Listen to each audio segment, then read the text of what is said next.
अजर अमर त्रय काल सत्य जो अनंत चेतन, निज अनुभव से जान जात जो शांत तेज घन। निर्विकार निर्द्वंद सदा सर्वोपरि सोई, तेहि पद दर्शक दिव्य रहनि उत्बोधक जोई।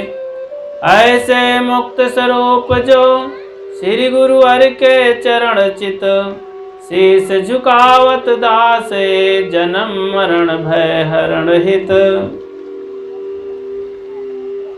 अर्चनी वंदनी संत समाज, धर्म प्रेमी बंधुओं, श्रद्धा मूर्ति देवियों, प्यारे बच्चों, बाहर से आए हुए अतिथि विद्वज्जन, अभी हम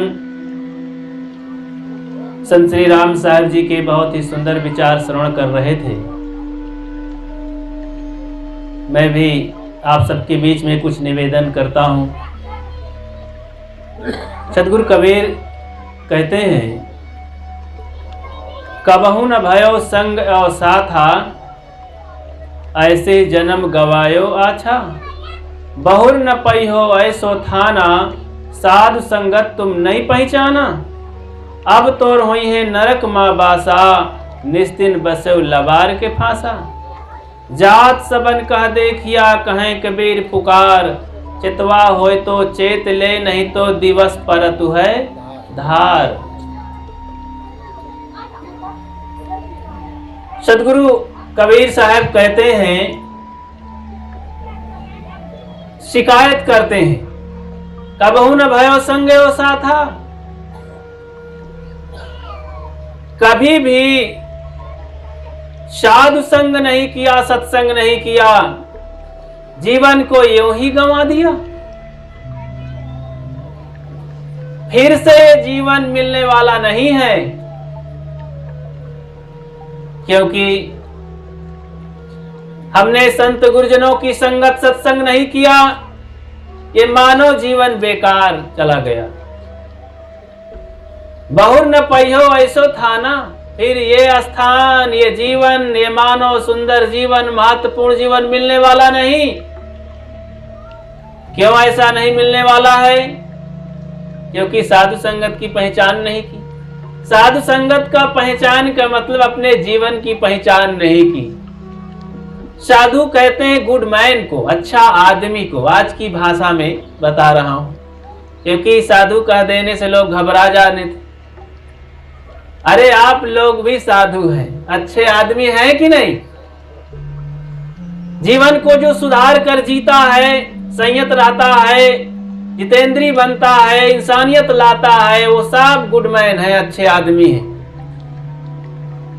चाहे वो पुरुष हो, चाहे नारियां हो, और चाहे इस भेष में कोई हो, लाल पीले वेश में, अच्छा जीवन जीने वाले सब संत साधु हैं।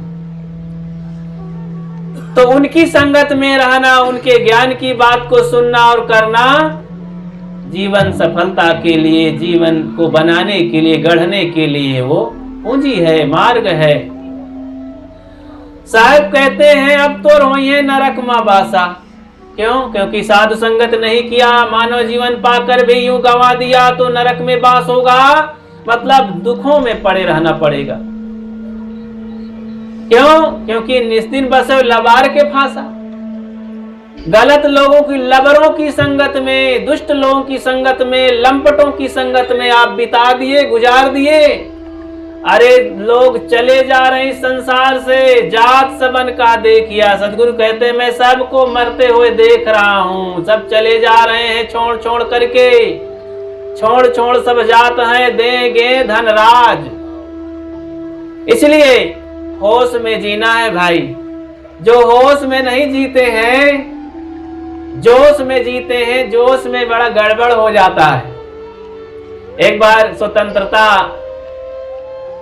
दिन का समय था, पहले से तैयारी चल रही थी। कांग्रेसी भाई लोग थे तो अपना तिरंगा झंडा 15 अगस्त अथवा 26 जनवरी को ऊंचा करने वाले थे। तो एक भाई साहब बहुत तेज तर्रार आदमी थे, भाषण करते थे और 4 बजे सुबह ही उठ करके अपनी तैयारी करके अपनी मीटिंग में पहुंच जाया करते थे और भाषणबाजी करते थे। शाम को ही एक झंडा सिलवा रखे थे और एक लठ में लगा करके सोचते कौन निकाले, शाम को ही सजा करके रख दिए, एक कोने में खड़ा कर दिए कि कल सुबह इसको लेकर के जाएंगे तिरंगा फहराने और पार्टी में। शाम को घर की गृहिणी झंडे को निकाल कर अपना पेटीकोट उसी में टांग दिया कि सूख जाए, झंडे को निकाल कर खूंटी में टांग दिया और अपना वो लहंगा ही टांग दिया। अब महाशय जी जोश में थे कि सुबह जाना है, जल्दी से सबसे ऊंचे भाषण देना है।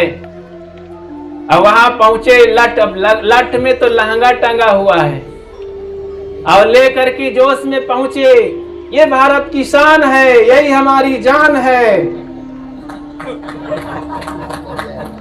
जोश में कुछ होश नहीं होता है, यही भारत की शान है क्या? अरे गांधी जी किस पर मिटे? इसी झंडे के नीचे। अब झंडे को देखते नहीं है क्या लगा है? हमारे देश की शान किससे है? इसी झंडे से। हमारे क्रांतिकारी मर मिटे किसके नीचे? इसी झंडे के नीचे। अब बके चले जा रहे हैं, लोग सोच रहे हैं महाशय पागल हो गए क्या? क्योंकि जोश में होश नहीं होता है। तब एक महाशय उठ करके आए, कहें महाशय जरा ऊपर देख लो। जब अपने लठ में देखे तो बेचारे सूख गए कि आज जैसी बेइज्जती तो कभी नहीं हुई है। तो मैंने देश की इज्जत गंवा दी और अपने नेताओं की इज्जत भी गंवा दी और अपनी तो गंवाई। जोश में बंधु ऐसा होता है, इसलिए होश में रहना चाहिए। हर समय जोश में हम पूजा पाठ करते हैं, जोश में बातें करते हैं, जोश में जीते चले जाते हैं, जोश में अपने बच्चों के पीछे व्यवहार करते चले जाते हैं, होश नहीं है। जोश में आज सभी माता पिता बच्चों को केवल पढ़ाने की धुन मचाए हुए हैं, उन्हीं के पीछे सारी शक्ति पैसा कौड़ी समय दे रहे हैं। अरे दूसरे पक्ष में भी आइए ना, दूसरा पक्ष है, पहला पक्ष है शिक्षा तो दूसरा पक्ष है दीक्षा। शिक्षा से भौतिक समृद्धि बढ़ती है, जीवन सुधार जो है गुजर होता है। दूसरा पक्ष है दीक्षा, इससे आध्यात्मिक समृद्धि होती है, धर्म बढ़ता है, शांति मिलती है। धन से धर्म बढ़ता, धन से क्या होता है? सुविधाएं मिलती हैं। एक बात और ध्यान करें, जब आप मेडिकल स्टोर जाते हैं तो दो तरह की दवा खरीदते हैं, एक लगाने की उसे क्या कहते हैं? मलहम, और दूसरा पीने के लिए उसे क्या कहते हैं? टॉनिक, सिरप टॉनिक कहते हैं। और उल्टा मत करिएगा, मलहम को पीजिएगा नहीं ज्यादा बीमार पड़ जाएंगे, और टॉनिक को ऊपर लगाइएगा नहीं। ये धन क्या है? मलहम है। ये ऊपर से उपयोग करो, घर बनवाओ, बच्चों को पढ़ाओ, शादी ब्याह में लगाओ, दान धर्म में भी खर्च करो, गरीबों में खर्च करो, व्यवहार करो। ये धन मलहम है। अब टॉनिक क्या है? अरे ये धर्म, ये सत्संग की बातें, ज्ञान की बातें, सेवा से मिला हुआ जो संतोष है, ये टॉनिक है। इसको आचरण करें, जीवन में उतारे, इसको पीते रहो भीतर, और ये मसाला जाएगा, ये टॉनिक जाएगी, ये सिरप भीतर जाएगा तो शांति से फिर आप बढ़िया नींद से सोएंगे। जब अधर्म हो जाता है तो नींद भी नहीं आती है बंधु, फिर करवटें बदलने पड़ता है, नींद की गोली खा करके भी नींद नहीं आती है। जब धर्म होता है तो गोली वोली खाने को छोड़िए, जहां आप लेट जाएंगे कंकड़ पत्थर में वहां नींद लग जाएगी, क्योंकि आपके मन में शांति है। तो शांति की बहुत बड़ी जरूरत है। शांति है तो सब कुछ है, शांति नहीं है तो कुछ नहीं है। इस पर भी एक उदाहरण याद कीजिए। उदाहरण से बातें समझ में आ जाती, इसलिए मैं छोटी छोटी बातें बताऊंगा।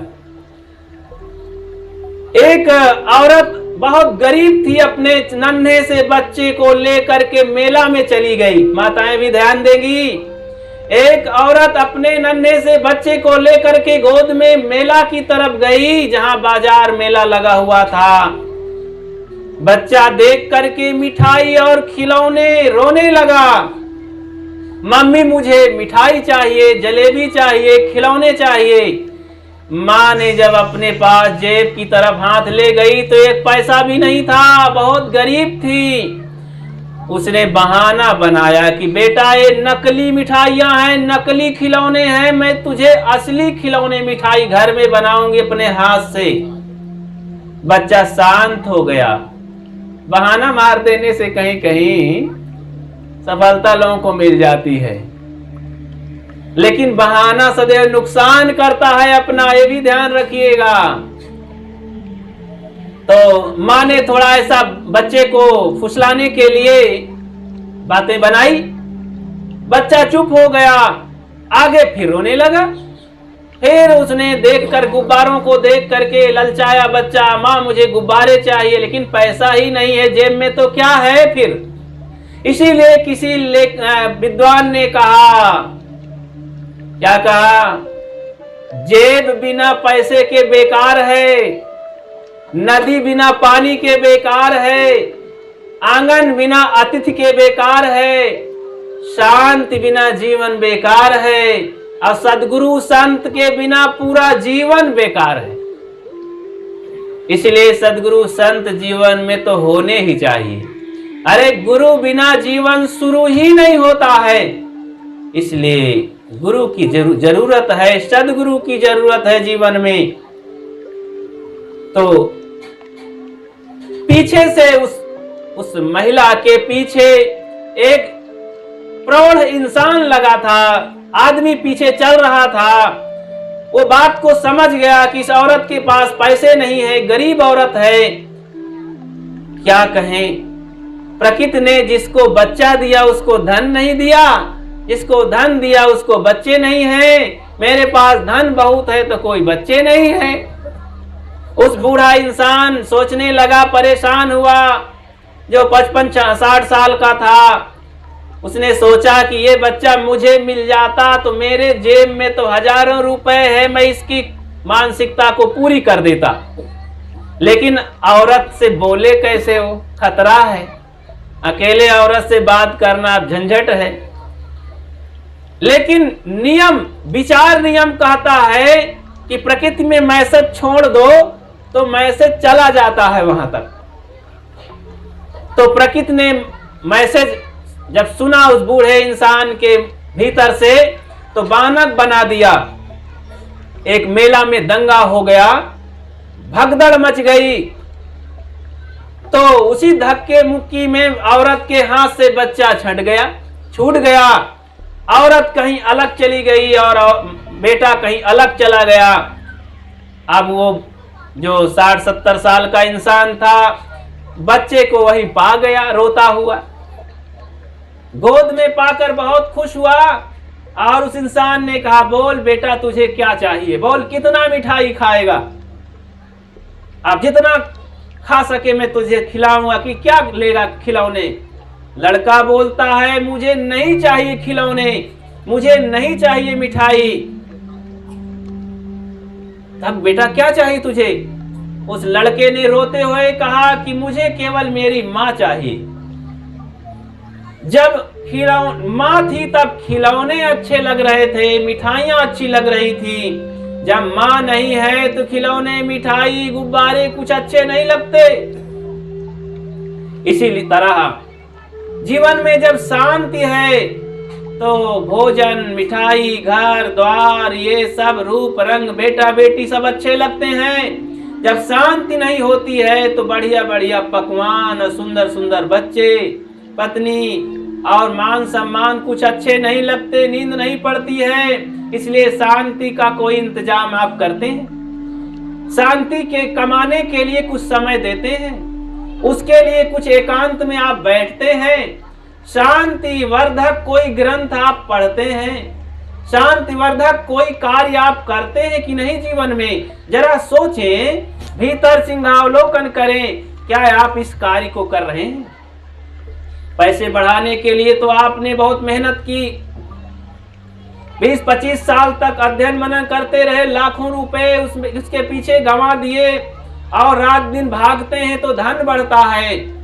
किसानी में रात दिन निहारते रहते हैं, सिंचाई और खाद दवाई डालते हैं तो तब जाके अन्न आता है घर में।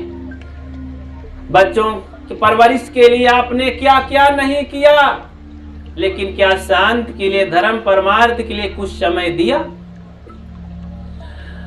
हम सब सौभाग्यशाली हैं कि सत्संग सभा में आके ज्ञान की बातें सुन रहे हैं और सोच रहे हैं।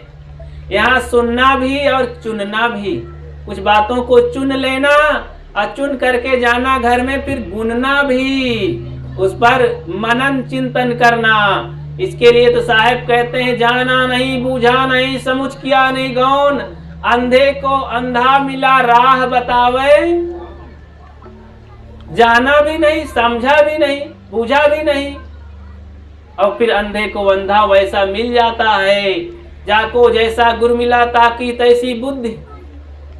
तो भाई संभाल करके भी इस भक्ति के मामले में भी बहुत सोच विचार के कदम उठाइएगा। भक्ति की महिमा अपारा हो, जन जाने कोई। भक्ति की महिमा अपार है, लेकिन भक्ति के चक्कर में पड़ करके कहीं ऐसी गुरुआ लोगों के चक्कर में मत पड़ जाना, नहीं तो घाटे का सौदा हो जाएगा। वे लूट घसोट लेंगे। दो तरह का शोषण होता है, धन का शोषण और बुद्धि का शोषण। चरित्र भी शोषण कर लेते हैं। तो इसीलिए समाज ने, कुछ चतुर लोगों ने समाज का इतना शोषण किया, वो तमाम तरह के धर्म के नाम पर बड़ा शोषण। मुस्लिम शासक आए, अंग्रेज शासक आए, सब लोगों ने देश का शोषण किया, समाज का शोषण किया सब प्रकार से। लेकिन धर्म के नाम पर अपने ही देश में अपने ही भाई बंधुओं को का इतना शोषण किया कि भूत प्रेत देवी देवता जंतर मंतर झाड़ फूंक के नाम पर जनता को गुमराह कर दिया। बंधुओं, बुद्धू और बुद्धिमान दो तरह के यहाँ पर।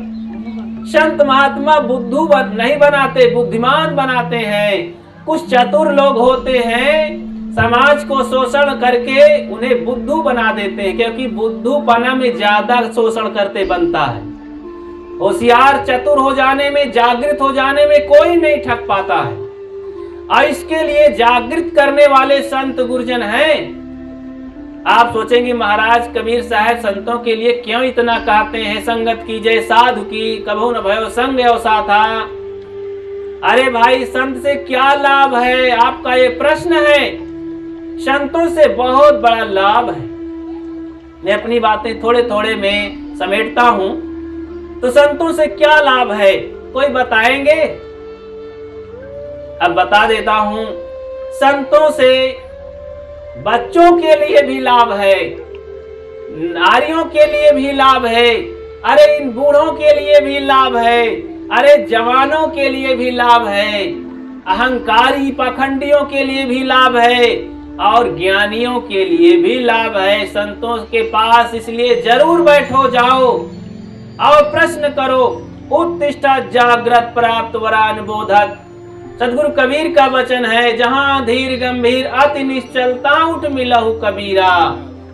जहां धीर गंभीर बोधवान पुरुष हो, वहां जाकर के विनम्रता से उठ करके मिलो, अहंकार भर के नहीं कुछ नहीं मिलेगा। तो ऋषि भी यही बात कहते हैं। तो बच्चों को क्या मिलता है संतों से? क्या मिलता है उनको? अरे उनको संस्कार मिलते हैं। अगर बच्चों को संस्कार मिल गए तो जानते हो मेरे भाइयों, तब तो संसार सुधारने की जगह में मानो आ गया। दो प्रकार के बच्चे हैं, लड़का और लड़की। एक सुधरी हुई, एक संस्कारित लड़की जब आगे बढ़ती है, किसी स्कूल में शिक्षिता बनती है, किसी क्षेत्र में पद में जाती है तो अच्छी ही बनती है। अगर शादी हो गई तो एक अच्छी पत्नी, एक अच्छी गृहिणी बन जाती है। संस्कार युक्त लड़की एक अच्छी महिला बनती है और देश समाज राष्ट्र के लिए वरदान साबित होती है। घर में अपने सास के लिए एक अच्छी बहू बनती है और बच्चों के लिए अच्छी मां बनती है, पति के लिए अच्छी पत्नी बनती है, समाज के लिए एक अच्छी भद्र महिला बनती है, गांव का और घर का गौरव बढ़ाती है। इसलिए संस्कारित लड़की जरूर होनी चाहिए। दहेज में आप देने का प्रयास अगर मन बनाए हैं तो संस्कार जरूर दीजिए अपने बच्चों को, नहीं कार दे करके भी कुछ संवार नहीं पाएंगे। संस्कार दीजिएगा तो जहां भी रहेंगे गरीबी अमीरी हर हालत में सुखी रहेंगे। लड़का संस्कारित होगा तो उसकी भी यही हाल होगी। तो बच्चों को संस्कार मिलते हैं, जवानों को सद्बुद्धि मिलती है। आज सद्बुद्धि के बिना संसार में कितना हलचल, कितना दुख है। आतंकवाद बढ़ गया है, दुराचरण बढ़ गया है, घूसखोरी बढ़ गई है, कामचोरी बढ़ गई है। न बूढ़ों की सेवा होती है, न बच्चे सुख से हैं, न पति पत्नी सुख से हैं, न संत महात्माओं को जानते हैं वे, न सत्संग को जानते हैं। अरे भाई सद्बुद्धि होती तो क्यों ना ऐसा करते। ध्यान चिंतन सत्संग भजन जरूर करके अपने बुद्धि में शांति स्थापित करते। तो जवानों को सद्बुद्धि चाहिए और जो जवानों से ऊपर हैं, प्रौढ़ लोग हैं, परिपक्व लोग हैं, बूढ़े लोग हैं, इनको सांत्वना चाहिए। सांत्वना देने के लिए जवान तो बैठते नहीं।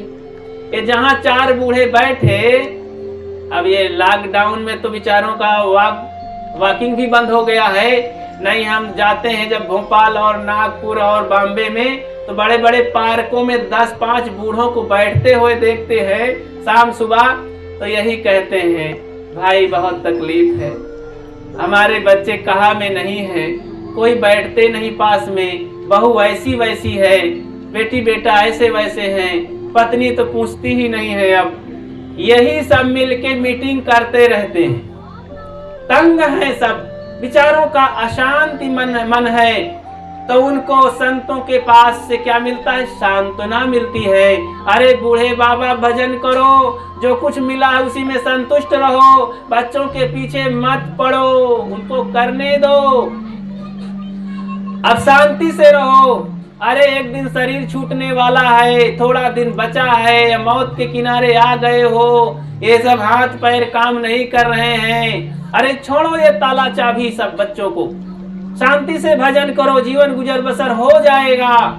गुरुजी हमारे कहते थे जवान लोग तो घंटा 2 घंटा समय निकालें और ये 40-50 वाले तो कम से कम 3 घंटा समय निकालें, और ये 60 के ऊपर जो हो गए 4 घंटा समय निकालें भजन के लिए। लेकिन इसमें कितने लोग निकालते हैं समय? मुझे हाथ उठाकर बतावें तो। अरे भाई इन बूढ़ों को तो और समय नहीं है, माया व्याप्ति है। रिटायर्ड हो जाने के बाद तो बेचारे और परेशान हो जाते हैं। सरकार रिटायर करती है पर ये घर वाले रिटायर नहीं करते हैं और ना बूढ़े होना चाहते हैं। अभी एक जगह से फोन आया, कहते हैं बाबू इतना उलझे रहते हैं, उदास रहते हैं। बच्चे कहते हैं पिताजी आप कुछ ना करिए, घर में रहिए, बहुत थक गए हैं करते करते। तो 6 महीने से बैठे रहे, वो घबरा गए, अब फिर से काम करने जाने लगे। तो हम कहे भाई कुछ करते रहो, बैठ जाने का मतलब ये नहीं, क्योंकि अब वो पढ़ते भी नहीं, धर्म ग्रंथ भी नहीं छूते, ज्ञान की चर्चा भी नहीं करते, ध्यान भी नहीं करते, तो खाली मन शैतान का घर होता है। इसलिए कुछ काम करो, कुछ काम करो, कुछ काम करो, जग में रहकर कुछ नाम करो। तो भाई उस बूढ़े ने जब जाना तो शांति है तो सब कुछ है, सब अच्छा लगता है। मैं इस पर सुना रहा था कुछ। इसलिए बंधुओं सदगुरु कबीर कहते हैं कबहू न भयो संग और साथा। संतों के साथ में आप कभी नहीं बैठे उठे, उनका ज्ञान विचार कभी नहीं सुने। तो हमें जागृत बनना है, होशियार बनना है। मैं अपनी बात ले जा रहा था कि कैसे 2 तरह के लोग चतुर हैं, और चतुर कैसे हैं और बुद्धू कौन है। तो संत बुद्धिमान बनाते हैं, एक परिवार था, दो भाई थे। दोनों भाइयों में नाम भी था। बड़े भाई का नाम था चतुरा, चतुर आदमी, और छोटे भाई का नाम था बुद्धू। जैसा नाम वैसा ज्ञान भी, बुद्धू भी था। दोनों की शादियां हो गई थी, दोनों के एक एक बच्चे हो गए थे। एक दिन चतुरा गया था बाजार और वहां से एक गन्ना खरीद कर लाया, और रास्ते में दोनों बच्चे दौड़े घर से कि बड़े पापा जी हमें दीजिए, पापा जी हमें दीजिए। चतुरा तो चतुर ठहरा, अब गन्ने को तोड़ देता है, दो भाग कर दिया। अब ऊपर का भाग गन्ने का मीठा कम होता है, नीचे का भाग ज्यादा मीठा होता है। ये चतुरा के दिमाग में आया। दाहिना हाथ में क्या था, वो नीचे वाला भाग था मीठा, बाएं हाथ में ऊपर वाला भाग था। अब भतीजा आ गया दाहिने हाथ की तरफ, अपना बेटा आया बाएं हाथ की तरफ। सोचा अगर मैं इस हाथ का देता हूं, मेरा बेटा पाएगा तो कम मीठा फीका वाला पाएगा, ठीक नहीं, क्योंकि ये मेरा बेटा है।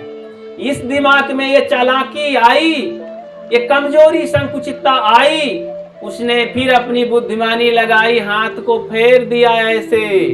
दोनों बच्चे खींच लिए अपनी अपनी गन्ने को और चूसने लगे। उनको क्या पता, वो तो सरल हैं, भोले हैं। लेकिन घर से छोटा भाई देख लिया कि बच्चों के लिए इतनी बड़ी चालाकी भाई साहब की। हम तो समझते थे कि बड़े भाई एक पिता के समान हैं, सब कुछ यही है। लेकिन जब नन्हे से बच्चों के लिए इतनी बड़ी चालाकी, तो पता नहीं ये क्या करते होंगे। चलो अब नहीं एक साथ चलेगा, अब हम अलग हो जाते, इनसे बच कर रहते हैं। बड़े भाई साहब आए, भैया अब हम दोनों अलग रहेंगे, अब नहीं चलेगा। बोले क्या हो गया, क्या तुम्हारा दिमाग खराब हो गया? बोले नहीं, अब हम ऐसा नहीं कर सकते हैं, अब हमारा सब बांट दीजिए। बहस हो गई, आपस में झगड़ा कर लिए। बुद्धू जरूर बुद्धि से कमजोर था पर शरीर से मजबूत था। अब उठा के पटक दिए चतुरा भाई को। सोचे इससे निपटना तो ठीक नहीं, तो भाई उस माटा तुरंत होना चाहिए। चतुरा अपनी बुद्धि लगाया, घर को बांट दिया। दो कमरे थे, अलग अलग कमरे कर लिए। घर में कुछ चीजें थी, उसे बुद्धिमानी से बांट लिए। एक भैंस थी, बोले भैंस एक है, लेने वाले दो हैं। बोले कोई बात नहीं, इसको नाप लो कितने फीट की है। तो चलो 8 फीट की भैंस है, आगे से पीछे तक आधा आधा बांट लो। बीच से चिन्ह लगाया, 4-4 फुट आया आगे पीछे। बोले अब आगे पीछे का भाग भी कुछ लेना है, तो उसमें कुछ और चिन्हित किए, शर्त लगाए। तो बुद्धू का हिस्सा पड़ा आगे सिर की तरफ, चतुरा का पड़ा पीछे जहां से दूध निकलता है। बहुत चतुराई किया उसने। अब क्या करे बुद्धू, तो बुद्धू कोई बात नहीं, बिल्कुल फिट बटा हुआ है, आधा आधा 4-4 फुट 1 इंच का फर्क नहीं है। तो रोज चारा खिलाता बुद्धू, दूध निकाल लेता चतुरा, सारा माल वो ले जाता, ये केवल मेहनत करता। ऐसा करते करते बहुत दिन बीत गए। एक दिन गुरुजी आ गए। बुद्धू भगत आदमी था, बुद्धू जरूर था लेकिन भक्त था किसी गुरु का। गुरु महाराज आए, बहुत आओ भगत हुआ, सेवा की, आइए गुरु महाराज बैठिए। गुरु महाराज देखे कि भैंस बंधी है और यहाँ दवाई लेने के लिए कुछ दूध जरूर मिलेगा 100 ग्राम शाम को, लेकिन दूध तो चतुरा की तरफ था ना। शाम को गुरुजी को भी दूध ना मिला, तो गुरुजी रह गए ऐसे बिना दवाई खाए। तो कहे बेटा दूध थोड़ा चाहिए। कहें गुरु महाराज हमारी तरफ दूध नहीं पड़ा है, हमारे हिस्से में। गुरु महाराज को पता चला, बोले कैसी बात कर रहे हो, भैंस तो बंधी है, एक भैंस है, तुम्हारे हिस्से में दूध कैसे नहीं पड़ा, कैसे बांटे हो? कहें गुरु महाराज हमारे भाई भाई में झगड़ा मत करवाना। कहें गुरु संत झगड़ा नहीं करवाते, पर बता तो सही, उसका नाम है चतुरा और तुम बुद्धू आदमी हो, जरूर कुछ तुम बुद्धू बन गए हो।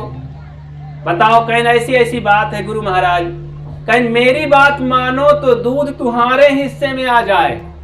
कहीं महाराज झगड़ा मत करवाना, कहीं नहीं मेरी बात को मानो और तुम्हारे हिस्से में दूध आ जाएगा, मैं ऐसा न्याय करूंगा। बोले कैसे? कहीं जब शाम को दूध निकालने जाए तो तुम डंडा लेकर जाना, भैंस के सिर में और मुख में बड़ा भर डंडा चटका देना। ऐसा ही हुआ, शाम को दूध निकालने गया चतुरा बाल्टी लेकर के। दूध अभी थोड़ा सा निकाला था कि बुद्धू गया। अब भैंस तो पागुर मार रही थी, जुगाली आंख मूंदे थी, गया जोर से मस्तक में मारा एक डंडा, भैंस तो उछल कूद गई और बाल्टी में पैर मार दिया, दूध भी गिर गया। परेशान हुआ चतुरा। बोले क्या कर रहे हो? कहीं चुपचाप अपना काम करो, मैं अपने हिस्से में चाहे जो करूं, तुम्हारा अधिकार नहीं है। यहीं पर बात फिर बढ़ जाती है। तो बोले फिर से बांटा हो जाए। तो कहीं अब की बार बुलाना है एक होशियार आदमी को, कहीं किसी को मत बुला, गुरु महाराज आ गए यही बांट देंगे। गुरु महाराज बोले देखो भैंस एक है, अब इसमें 50,000 की भैंस है तो 25,000 जो दे वो भैंस ले जाए। कहीं ठीक है। बुद्धू ने कहा मैं दूध नहीं खाया हूं, बहुत दिनों से सूख गया हूं, मैं अब दे के भैंस ले लेता हूं। ले लिया और कहीं गुरु महाराज अब चाहे जय दिन रहो महीनन दूध खाओ। कहीं बेटा और कुछ बांटना है, कहीं एक कम्मल है घर में, वो कैसे? कहीं बस दिन रात बराबर होते हैं, दिन को मैं लिए रहता हूं कम्मल को, रात को मेरे भाई साहब लिए रहते हैं। कहीं पागल कहीं का।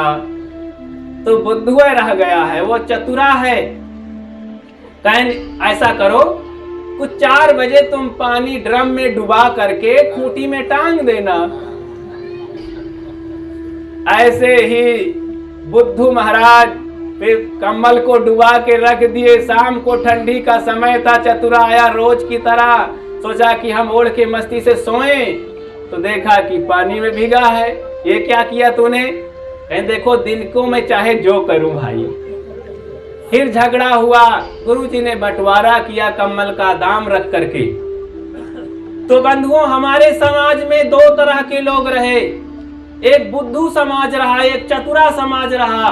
चतुरा समाज सदैव ये बुद्धुओं का शोषण किया है, नाना प्रकार से धन मर्यादा इज्जत और सब धन दौलत से ज्ञान बुद्धि से शोषण करके भूत प्रेत देवी देवताओं में लगा दिया है और इतनी धौंस जमा दिया है कि तुम इसको नहीं मानोगे तो नास्तिक हो जाओगे, नरक चले जाओगे। इतना धमका दिया है, देवी देवताओं की इतनी धमकी दे दिया है बंधुओं, इतना हम डर गए हैं कि मजाल है कि उनकी बातों से हम अलग चले जाएं।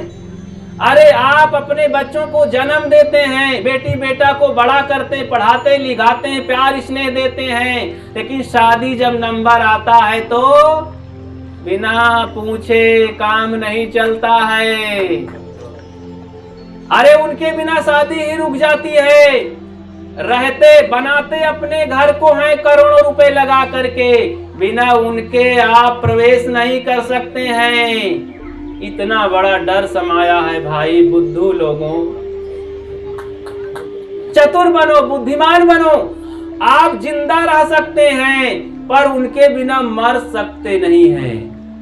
जब आपका शरीर छूटता है तो उनके बिना दफना नहीं सकते हैं लोग। क्या बात है लोगों की, इतना धमकी दे दिया है कि उनके बिना, चतुर लोगों के बिना आप जी नहीं सकते हैं। जरा पढ़ लिख लिए हैं तो जरा बुद्धि से सोचें कि हम क्या हैं। हम मनुष्य हैं। सदगुरु कबीर कहते हैं, कर बहिया बले अपनी छाड़ बिरानी आस, जाके आंगन नदिया बहाए सोकस मरे प्यास। तो संतों से हमें जागृति मिलती है तो सांत्वना मिलती है। बूढ़े लोगों के लिए, नारियों के लिए जागृति मिलती है। इन नारियों को सदा से शोषण किया गया। आज भी पढ़ने के नाम पर कुछ जागृति आई है, लेकिन इसमें भी तमाम बंधन और अहंकार बढ़ जाता है। आज तमाम तरह से लूटी जाती हैं नारियां भी, तो कहां आज जागृति पूरी है। लेकिन संत गुरुजनों के पास उठेंगी बैठेंगी तो जरूर जागृति आएगी और उनके अंदर साहस आएगा कि हम भी कल्याण कर सकती, हम भी बैरागी हो सकती हैं, हम भी सद्गुणी हो सकती हैं, हम भी जितेंद्री हो सकती हैं। और इस तरह से उनके अंदर साहस हिम्मत आकर के अपने जीवन को सफल बना सकती हैं। और अहंकारी आएंगे तो उनको निर्णय मिलेगा निर्णय मिलेगा कि जो हम मानते हैं, जो हम जानते हैं, उससे ऊपर भी कुछ अनुभव ज्ञान होता है। क्योंकि उन्हें ये अहंकार है, धन का अहंकार है, जात का अहंकार है, बल का अहंकार है, पढ़ाई का अहंकार है, सुंदरता का अहंकार है।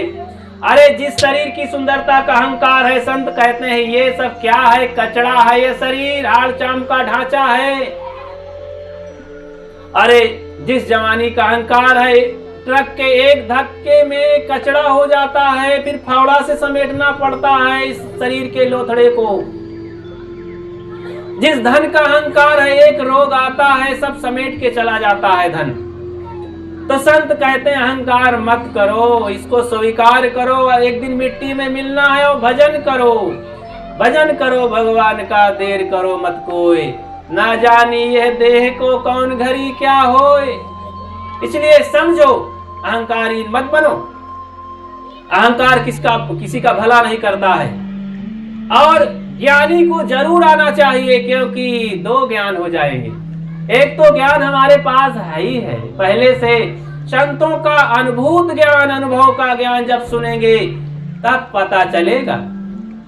बहुत ऊपरी विद्वान बनने से काम नहीं चलेगा, अनुभव ज्ञान होना चाहिए। साधना और साधन संपन्न होना अलग चीज है, साधना संपन्न होना अलग चीज है।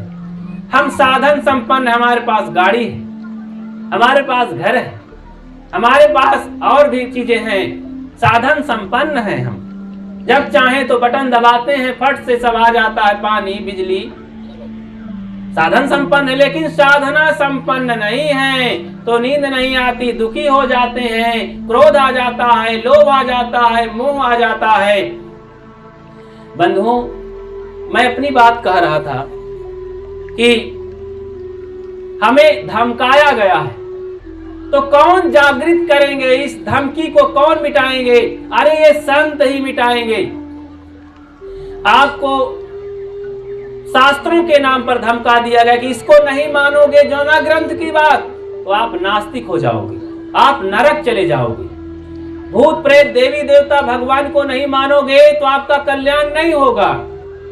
इतना धमकी ये जगाने वाले, आप मान लिए कि नहीं भाई, हम इससे तो आज कई क्षेत्रों में जाते हैं बंधुओं, घर का प्राणी मर गया, घर में खाने को नहीं है, आज भी धन की कमी है, पानी बरस रहा है, लेकिन पंचायत करके लोग इतना दबाव डाल देते हैं, कहते हैं नहीं इसका 13ही बरखी करो जरूर, और प्रयाग में जाकर के मुंडन करो और अस्थि ले जाकर समर्पित करो। एक तो आदमी हमारा मर गया, जवान बाप, और भाई हम दुखी हैं, हम ऐसे कर्जदार हो गए दवाई करते करते, लेकिन उनके भंडारे के लिए समाज के लोग इतना दबाव डाल रहे हैं। और पुरोहित बाबा आते हैं, कहते नहीं तेरा सत्यानाश हो जाएगा, ऐसा नहीं करेगा तो तेरे यहाँ भोजन भंडारा कोई नहीं खाएगा, सब भोजन बेकार हो जाएगा। बेचारा परवश हो के कर्ज लेके सब करता है। इन अंध रूढ़ियों के से ऊपर क्यों नहीं उठते? क्योंकि धमकी दी गई है। इस धमकी से ऊपर आप निर्भय कैसे बनेंगे? तो ये जब जामवंत संत हनुमान जी चुपचाप बैठे थे, कब बैठे थे? जब समुद्र लांघना था सीता की खोज में, तो हनुमान जी मीटिंग में बैठे थे, सभी मीटिंग कर रहे थे, वानरी सेना कौन पता लगाएगा। तो हनुमान जी वहां पर चुपचाप बैठे थे। तो जामवंत कहते हैं क्या चुप साध रहा बलवाना, क्यों चुप्पी साध करके बैठा है? तब हनुमान जी गर्जना करते हैं और बेग भर के फिर समुद्र लांघ जाते हैं, साहस देते हैं। ऐसे संत रूपी जब गर्जना ज्ञान का सुनेंगे तब साहस आएगा कि हम इंसान हैं, हमारे अंदर विचार विवेक की शक्ति है, और भीतर बैठा रहने वाला ये मालिक परमात्मा, यही सारे भगवानों का भगवान है, सारे मंदिर मस्जिद का मस्जिद है और देवता है। अच्छा, तो हम चलो 1 मिनट के लिए धरती से इंसान को खत्म कर देते हैं, और फिर आप सोचें कि मंदिर में कौन जाएगा घंटा बजाने? क्या ये गाय बैल कुत्ते बिल्ली बजाएंगे? मस्जिद में अल्लाह अकबर कौन करेगा? देवी देवताओं की पूजा कौन करेगा? इंसान के अलावा कोई नहीं। देवी देवता भगवान को बलि कौन चढ़ाएगा? इन पशुओं को कोई बलि की जरूरत नहीं, कोई भगवान की जरूरत नहीं, कोई पूजा पाठ की जरूरत नहीं, इंसान को है। इसलिए इंसान को जागृत होने की जरूरत। इस पर एक उदाहरण सुना के मैं बंद करता हूं। एक नौजवान आदमी लड़का था, उसने 30 साल तक शादी नहीं किया। उसका मित्र आया बॉम्बे से पत्नी और अपने बच्चों को लेकर के। अब बहुत दिनों में लौटा था, 5-6 साल में। तो गांव में जब घूमा तो मिल गए वो 30 साल वाला नौजवान जो अनमैरिज था, शादी नहीं किया था। उसने कहा, भाई साहब नमस्कार नमस्कार, क्या हाल चाल? बोले ठीक ठाक है। उसी झटके में पूछ पड़ा कि भाभी जान की क्या हाल चाल है? बोले यार मैं शादी ही नहीं किया, तो भाभी के लिए पूछ रहा है। आश्चर्य हुआ को 30 साल का हो गया, मेरा मित्र है, तो शादी क्यों नहीं किया? क्या कसर हो गई? मित्र ने कहा, देखो भाई साहब, जमाना बदला है, मेरे बस की बात नहीं है। स्त्रियां अपने अंगुली में नचाती हैं, हमें परेशान करती हैं, गहनों को लेकर, अपने श्रृंगार को लेकर, अपने इस विलास को लेकर के तमाम बातों में इतना धौंस और धमकी दे देती हैं कि पुरुष के नाको दम हो जाती। तो मेरे बस का नहीं, मैं ऐसे ही रह जाऊंगा, स्वतंत्र जीवन जीऊंगा, गुलामी नहीं स्वीकार करूंगा। उस लड़के ने कहा, बस इतने के लिए शादी नहीं किया? अरे तुम पुरुष हो करके ऐसी धमकी दो कि वो तुम्हारे अंगुली के इशारे से नाचे। बोले ऐसा हो जाए तो शादी कर लूंगा फिर। तो कान में बता दिया एक मंत्र। अब खुश हो गया वो नौजवान। बोले रिश्ता जल्दी जोड़िए। रिश्ता हुआ, शादी हुई। तो जिस दिन औरत आई दुल्हन, दूसरे दिन से ही मंत्र चालू किया। कौन? ठंडी का दिन था, पानी गर्म करके नहाया करते थे। ख्याल आया, उसने अपनी पत्नी से कहा जो अभी आई थी, सुबह नई सुबह हुई थी, बोले पानी गर्मा के लाओ बाथरूम में, नहीं तो, बहुत छोटा सा मंत्र था, नहीं तो पानी गर्मा के लाओ जल्दी से बाथरूम में, नहीं तो बेचारी कांप गई। नहीं तो ये मारने लगे, नहीं तो घर से निकाल दें। यही डर से वो भाग करके पानी गर्मा के देती है, कपड़े भी देती है, पहन वहन के तैयार होते हैं, जल्दी नाश्ता तैयार करो, नहीं तो। ऐसी धमकी, ऐसी धौंस जम गई उस औरत के ऊपर की बेचारी भागी भागी फिरती, अब पीछे पीछे नाचती। हर आर्डर में बेचारी परेशान थी। 2, 4, 10 दिन बीत गए। उसने कहा तो मेरे कर्म ही खराब है, ये आदमी है कि जानवर है, मेरी किस्मत ही खराब है। तो बंधुओं, जब बुद्धि काम नहीं करती है तो फिर आदमी अपनी किस्मत को, भाग्य को दोषी बनाने लगता है। अब बुद्धि उसकी फेल थी। सोचा कि घर जाऊंगी तो मेरे माता पिता की इज्जत खराब हो जाएगी, अब कुछ कहूंगी तो पति, एक हिंदू परंपरा है, भारत देश है, अब ये पुरुष लोग तो गणेश देवता बन जाते हैं स्वामी, स्त्रियां बेचारी तो देवी बन नहीं पाती हैं। तो सोचा कि ये तो पति महोदय हमारे पति हैं, इनका पैर छूना चाहिए, अब इनको मैं क्या कहूं। धीरे धीरे ये चिंता का घुन, जो कहा जाता है चिता मुर्दे को जलाती है, चिंता जिंदे को जलाती है, तो उस लड़की को, उस बहू को चिंता का घुन लग गया। अब जीते जी वो जल रही थी, जल करके सूख गई, 6 महीना में पीली पीली हो गई। अब बहुत दवाई करने के बाद भी कुछ नहीं असर हुआ। एक दिन घर से बाहर निकल गई तो पड़ोस की एक औरत आई, देखकर सोचा, अरे ये फूल जैसी बहू, कोमल नवयुवती, ये क्या कैसे हो गई, कौन सा रोग लग गया। उसने पूछ लिया, क्या हो गया बहन तुझे। उसने छिपाते हुए सकुचाते हुए बोली कि बहन क्या बताऊं। कहे नहीं नहीं बताओ क्या हुआ, सारी कहानी बता दी।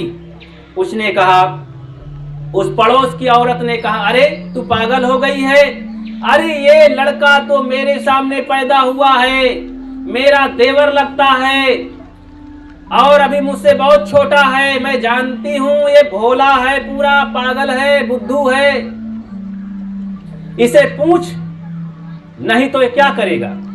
कहें बहन जी नहीं तो मारने लगे। अरे क्या करेगा, मारेगा 2-4 लठ थापड़, और क्या करेगा, मार डालेगा तो छुट्टी मिलेगी। ये जीते जी मरना ठीक नहीं है, जान से चले जाना ठीक नहीं है।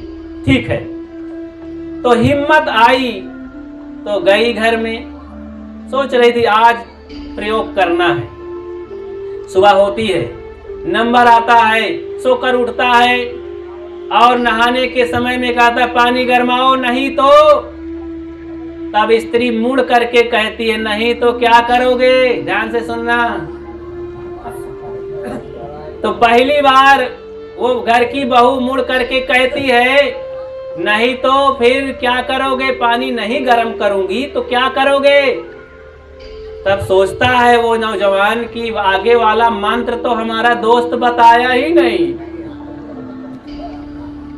फिर दोबारा कहती, बोलो ना, नहीं तो क्या करोगे। तब कहता है, नहीं तो ठंडे पानी से नहा लेंगे। ध्यान रखना, बहुत दोस्त मत जमाना, नहीं तो मुड़ करके जिस दिन आएगी तो ठंडे पानी से नहाना पड़ेगा भाई पुरुषों को। तो अब यहीं पर अपनी बात समाप्त करता हूं। बात सिद्धांत ये है, जिस दिन ये डरने वाला आदमी संत गुरुजनों की बात को मान करके और स्वयं जागृत हो जाएगा, आत्मज्ञानी हो जाएगा, तब फिर कोई इसे बुद्धू नहीं बना पाएगा, इसको कोई ठग नहीं पाएगा, इसको कोई गुलाम नहीं बना पाएगा। इसलिए जागृत बनो और संत गुरुजन रूपी जामवंतों के पास हिम्मत लो, सदगुरु कबीर साहब जैसे महापुरुषों के पास साहस लो, हिम्मत लो और अपनी चेतना को जगाओ और भूत प्रेत देवी देवता जंतर मंत्र ईश्वर परमात्मा से ऊपर उठो, आत्मज्ञानी बनो। आत्म ज्ञान बिना नर भटके, कोई मथुरा कोई काशी, पानी में मीन पियासी, मैं सुन सुन आवे हासी। तो पानी में मीन प्यासी है, ये बड़ी हंसी की बात है। तो हमारे अंदर पूरी शक्ति है, लेकिन उस शक्ति को जागृत नहीं कर रहे हैं। धन नीचे गड़ा हुआ है, हम उसी पर चारपाई बिछा के लेटते हैं, बुढ़ा गए हैं, कभी खोद कर देखे नहीं, क्योंकि मालूम नहीं।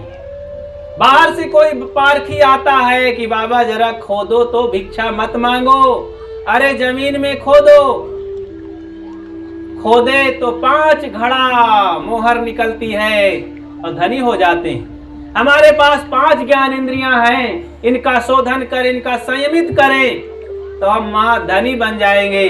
फिर हमको ये जगह जगह देवी देवताओं के पास भीख मांगने की जरूरत नहीं पड़ेगी, हम स्वयं सुखी हो जाएंगे। तो आप क्या करना चाहते हैं, सुखी बनना चाहते हैं कि भिक्षा में आदत पड़ गई है। तो इसलिए सुखी बने। तो यही सदगुरु कबीर साहब का संदेश है।